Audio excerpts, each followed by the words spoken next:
De mayo, acá estamos resonando 1330 en AM Radio Fénix. Hoy es lunes. Oscar, ¿cómo andás? Pablo. Buenas noches a la audiencia, buenas noches William, y bueno, y a los invitados también, bienvenidos los invitados. Dos invitados. Tenemos dos invitados.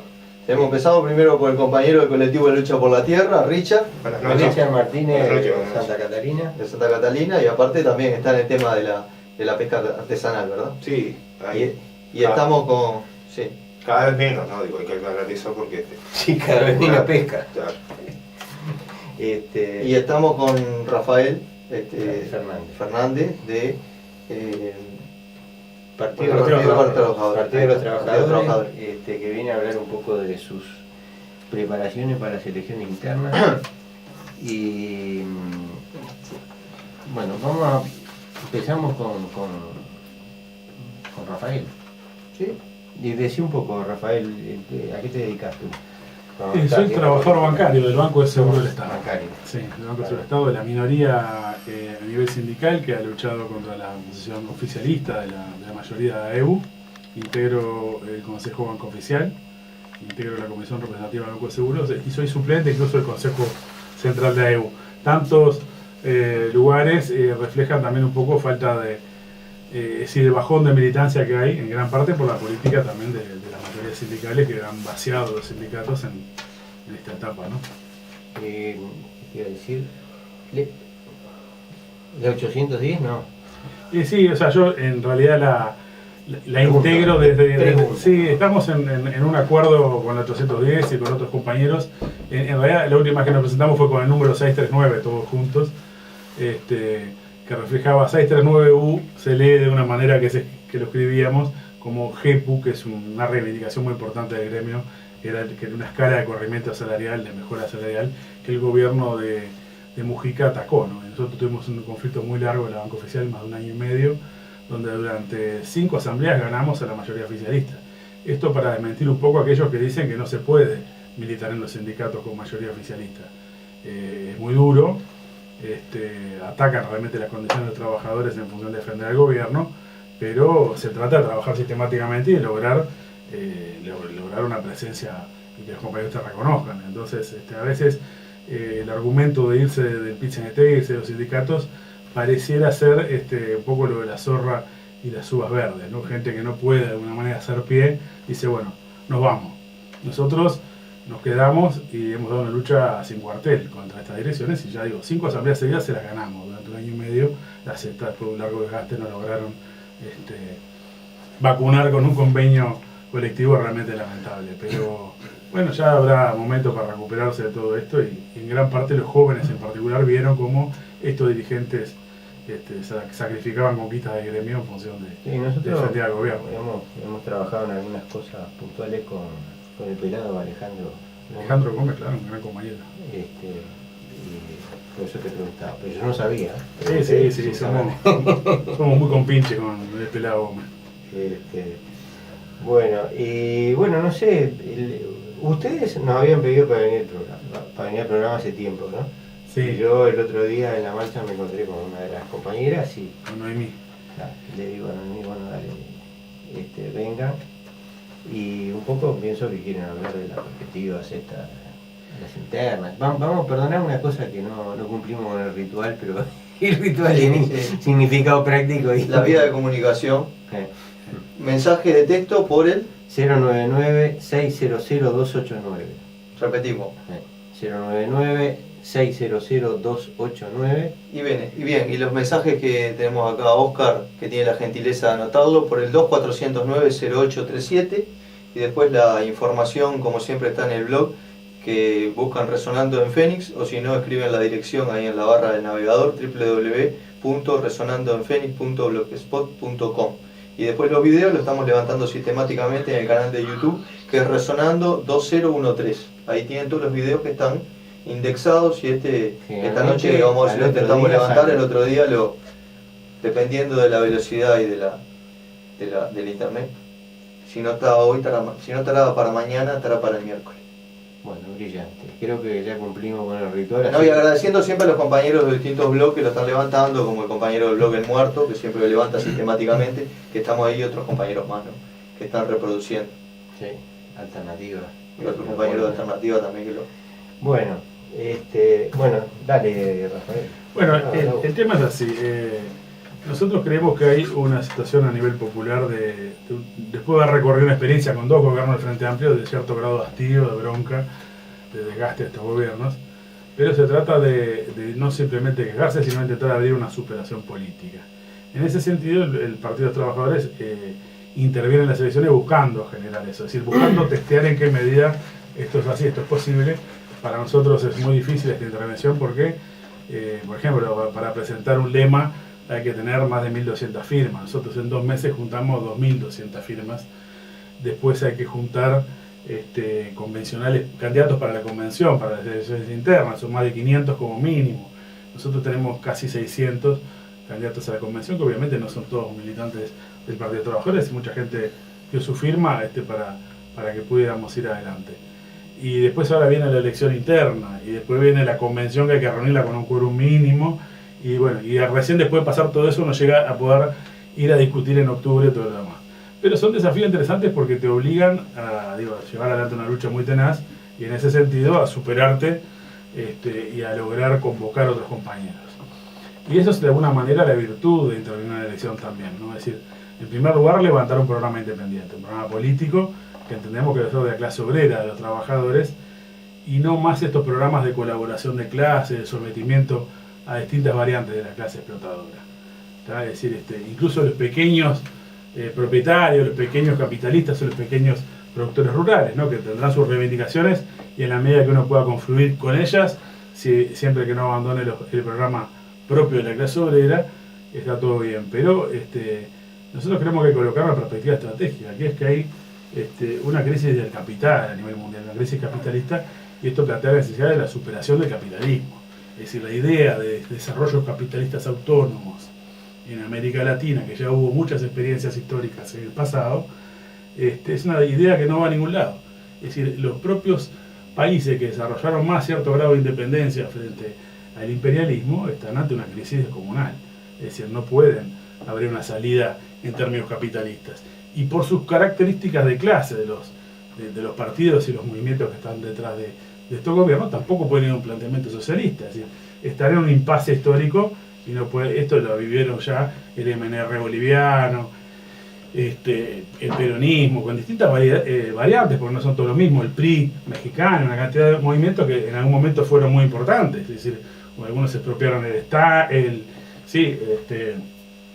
las minas de estaño, o el petróleo en el caso de Bolivia, el petróleo mexicano. Es decir, toda una cantidad de medidas muy radicales en su momento, pero que se estancaron por la incapacidad histórica de la burguesía latinoamericana de desarrollar la industria nacional, de desarrollar las fuerzas productivas en términos realmente de emancipación. ¿Y cuál es frente al el imperialismo. programa, digamos, los principales puntos de ese programa? Bueno, obviamente que lo primero es que si no se declara no pago de externo, no hay salida desde el punto de vista de ningún tipo, es decir, porque en función de pago de externa se tiene que sacrificar todas las necesidades populares, y ni hablar del desarrollo, el desarrollo nacional. Entonces la cuestión de la deuda externa, la cuestión de nacionalizar los bancos bajo control de los trabajadores, del monopolio estatal del comercio exterior, obviamente de una expropiación o nacionalización de los latifundios. Es decir, aquí no tenemos un planteamiento de reforma agraria donde haya un campesinado masivo como en otros países, como Perú, cuando el proceso, por ejemplo, de Velasco Alvarado y otros, donde los campesinos luchaban por la tierra, y aquí no tenemos ese fenómeno. Tendríamos que el planteamiento de expropiación de los latifundios en términos de nacionalizar esas tierras y de explotarlas de forma colectiva, es decir, de forma mucho más productiva que simplemente los viejos minifundios que ya están tendiendo a desaparecer. Obviamente que uno no se pone del lado del banquero que expropia a los trabajadores rurales que pueden tener un pedazo de tierra. En ese sentido, con Ney Teddy y con una cantidad de compañeros, uno lucha para defender sus derechos, como cualquiera que quiera ser colono. Pero el programa me parece que de la clase obrera debe ver un poco más allá. Es decir, ver el problema justamente de la necesidad de explotar la tierra de forma colectiva y con todos los avances mayores que pueda tener la tecnología actual. Eso solo lo puede hacer el conjunto de la sociedad realmente, y no la pequeña producción. Pero bueno, hay mil temas, ¿no? Es decir, las reivindicaciones que son claves, pero que están entrelazadas con la cuestión de qué clase las va a realizar, cuál va a ser el poder político que va a llevar eso adelante. Entonces, nosotros concentramos de alguna manera las reivindicaciones también en la consigna de un gobierno de trabajadores y la unidad socialista de América Latina. Es decir, un planteamiento de poder y no solo, bueno, que está muy bien, obviamente, y nosotros lo hacemos permanentemente, colocar una agenda de los trabajadores en la campaña electoral. Es decir, por ejemplo, eliminar el impuesto a los sueldos, el salario mínimo que cubre la canasta familiar, ¿no? Es decir, la lucha contra todas las privatizaciones y deshacer las que ya están hechas, ¿no? Por ejemplo, está avanzando mucho el gobierno en la privatización de la generación de energía eléctrica, es comunal, ¿no? Bueno, incluso, Bodnia, UPM y otra cantidad de empresas terminan siendo vendedoras de energía eléctrica, en parte generan para sí mismas y cuando tiene excedente se la venden a la UTE, que está obligada a comprársela. Es decir, está peor que el marco regulatorio de la época de los Colorados, que se suponía que cada uno, es decir, el Estado tenía que comprar la energía en función del precio. Si había un privado que vendía más barato, el Estado obligado a comprarle incluso antes que la UTE. Acá están obligados a comprarle aunque sea mayor que la UTE. Entonces es un proceso donde el Estado está subsidiando la privatización.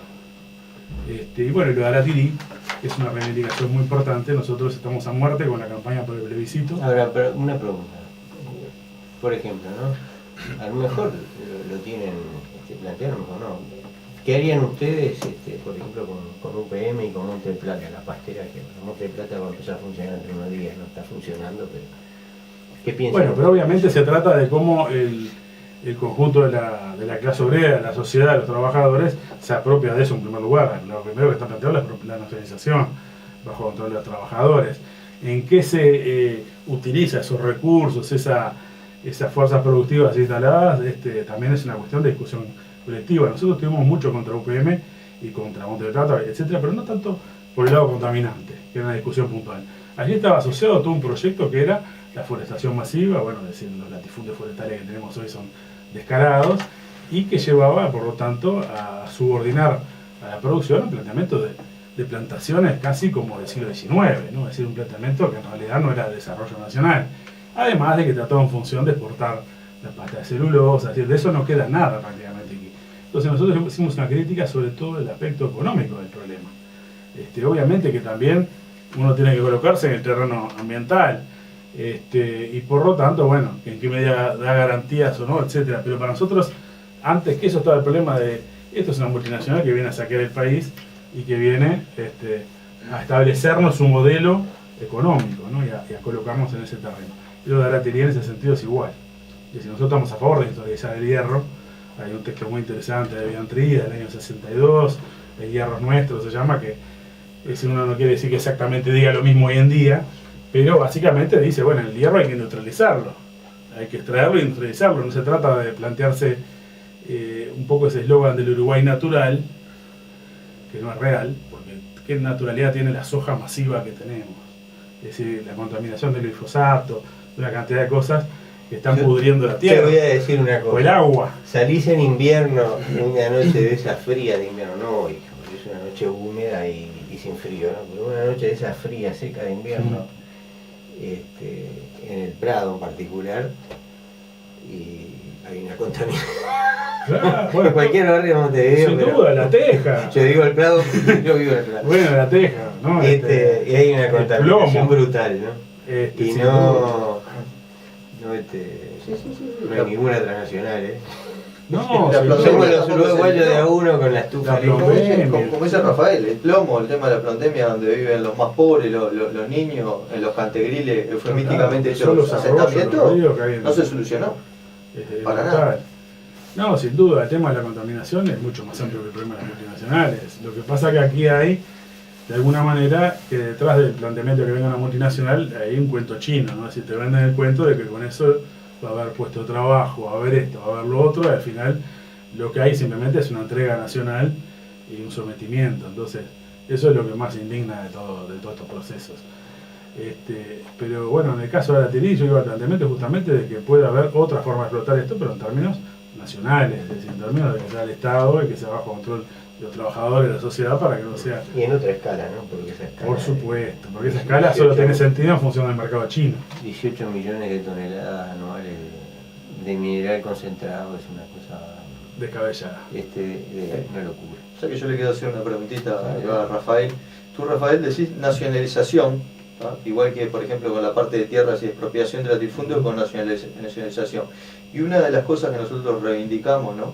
Desde el punto de vista de todo el ideario de Sendik, en un libro ahora que actualizó el tambero Zabalza en un prólogo y William también, ¿no? Que el tema de la tierra, son los puntitos del Sendik desarrollado y profundizado y explicado, ¿no? Entonces, en vez de nacionalización de los bancos, porque digo, esto digo, un poco, no quiero ir de tecnócrata, ¿no? Con una cuestión técnica, nosotros decimos estatización de los bancos. Está bien, que lo controla el Estado, ¿no? Porque la nacionalización es de capitales, no, a veces digo, la literatura política general y internacional, nacionalización se usa el término de estatización, ¿no? Quería aclarar ese tema, digo, porque hay otra gente que dice, no, la nacionalización que sea la formación del capital del banco, sea una burguesía nacional. Ya no queda igual digo, vamos a hacer banqueros nacionales ni uno. Ahí está. Todavía en la década del 60 había uno, que eran todos asociados a multinacionales, además, pero bueno. Entonces, estarías hablando del tema de la estatización. Vos sabés que, ¿por qué rompemos los quinotos, vamos a decir, hablando en castellano, en castizo? Con el tema, porque hay un ambiente de una confusión ideológica tan grande, ¿no? Que a veces uno, yo qué sé, hasta se pone pedante, no sé. Es tan brutal, ¿no? El entrevero, la cosa, ¿no? Yo qué sé, yo no quiero, hemos entrado en algunas controversias que han terminado de forma bastante violenta, ¿no? Pero esto de Gualeguaychú, por ejemplo, el entrevero enorme, dice que Gualeguaychú, que ahora viene a la marcha y lo recibimos como héroe, yo no entiendo, ¿viste? O sea, hay mucha cosa en la vuelta que, y uno dice, pucha, pero qué soledad, ¿no? Porque la verdad que somos bien poquitos los que planteamos esas cosas, somos poquitos mismos, ¿viste? Inclusive en el movimiento popular que hay, ¿no? Porque el otro día en la marcha había, no sé, 7, 8 personas, así algo, ¿no? No voy a entrar en eso. Pero para hacer en una campaña electoral con todo el circo que hay, yo creo que era bastante. No, por supuesto, es un montón de gente. No, yo no lo digo por eso, lo digo, capaz que en otro momento era más. Digo, no, pero hubo marchas más grandes, sí. Pero digo, el tema es que las reivindicaciones que se plantean, ¿no? Son reivindicaciones completamente de mínima, completamente de oposición a algo que viene. Creo que de mínima. Sería casi que una especie de nostalgia del pasado remoto que no vivimos realmente. Es decir, la añoranza de cosas que nunca fueron ni siquiera de esa manera. Por eso cuando yo hablo de que no, para hablar de contra la TIRI, no tenemos que ir al planteamiento a la cabeza del pequeño o mediano productor. No tenemos que ir a ese esquema. Porque si no, decimos, bueno, no neutralizar el hierro. ¿Por qué? ¿Por qué no vamos a privar de neutralizar el hierro? Y cuando nos hablan del Uruguay natural, que es más natural. Es decir, yo repito, está lleno de transgénico, de soja por todos lados, no tiene nada que ver con lo orgánico ni con lo natural, más allá de la discusión sobre eso, bueno, que sería otra discusión. El Uruguay dejó de ser natural cuando vino Hernanda. Exactamente. El Uruguay natural no había ni vaca, ni caballo, ni sí, claro. Vamos a empezar por el principio. Empezando por ahí. El hombre modifica la naturaleza y es lógico que es así, siendo parte de la naturaleza. Y bueno, el tema justamente es no confundir en ese sentido. Nosotros, por ejemplo, en este último periódico del PT hacemos un programa político para el tema de la TIRI. Es decir, que intervinimos un movimiento amplio como el plebiscito, pero intervenimos con nuestro propio programa. Es decir, nosotros no estamos de acuerdo en esa idea de que si tú intervienes en un movimiento te tenés que diluir. Lo mostramos. Este es el periódico que tiene. Con el planteamiento a veces de no diluirse, la gente se abre y se aísla y se niega a intervenir en el movimiento del plebiscito. Y otros, en función de intervenir, no levantan su propia bandera. Nosotros tenemos que intervenir con independencia de clase. Y esto coloca justamente cuál es la perspectiva de la lucha contra la penetración de una multinacional, en función no de no desarrollar las fuerzas productivas, sino de desarrollarlas en términos nacionales, soberanos, y eso implica vinculados a la lucha de la clase obrera, a la lucha por un gobierno de trabajadores que, si la burguesía, como decía el Che, ha demostrado, ya en 2 siglos, por lo menos, su incapacidad histórica para desarrollar las fuerzas productivas, industrializar América Latina, etc. Sí, ahora digo, la verdad que el Che está teniendo cada vez más razón, ¿no? Yo no comparto todo lo que decía Che, No, sin soy duda. un atrevido, pero bueno, no es el tema ahora entrar en eso, pero digo, en lo fundamental, ¿no? Cuando plantea ese tema, ¿no? Del papel de la burguesía en América Latina y las posibilidades que tiene de llevar adelante procesos de desarrollo una y otra vez. Bueno, vamos a pasar un mensaje y seguimos.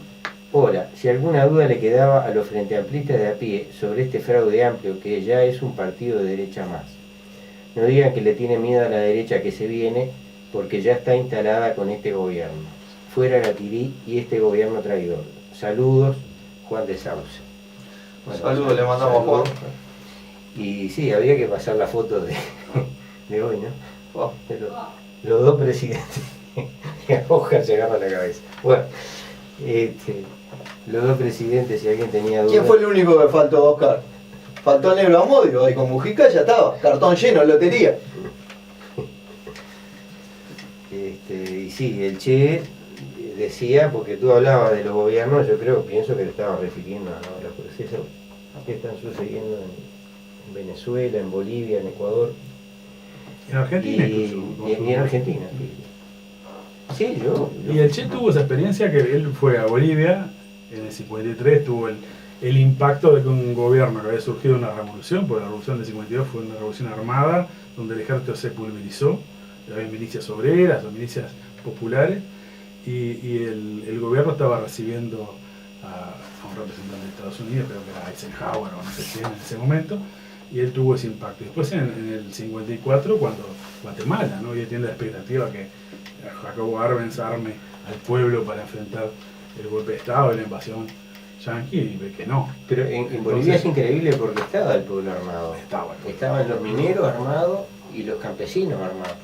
Hay un libro, vamos ya a aprovechar para pasar el aviso, que yo lo leí estos días. Me parece que, no sé si está en las librerías acá, ¿no? Es un libro de un compañero que fue integrante del Partido Revolucionario de los Trabajadores de Argentina, de Santis, creo que es Daniel de Santis, que se llama, el título es ¿Por qué el Che fue a Bolivia? Y es un libro interesantísimo, porque, entre otras cosas, porque tiene una historia de todos esos procesos de América Latina, del movimiento guerrillero venezolano, de todos los movimientos guerrilleros que hubo en América Latina en aquella época de los años 60, y historia, entre otras cosas, el proceso ese boliviano que yo no me acordaba. Una de esas cosas las ha leído ya en los muchísimos años que anda trillando este planeta, pero después se va olvidando, ¿no?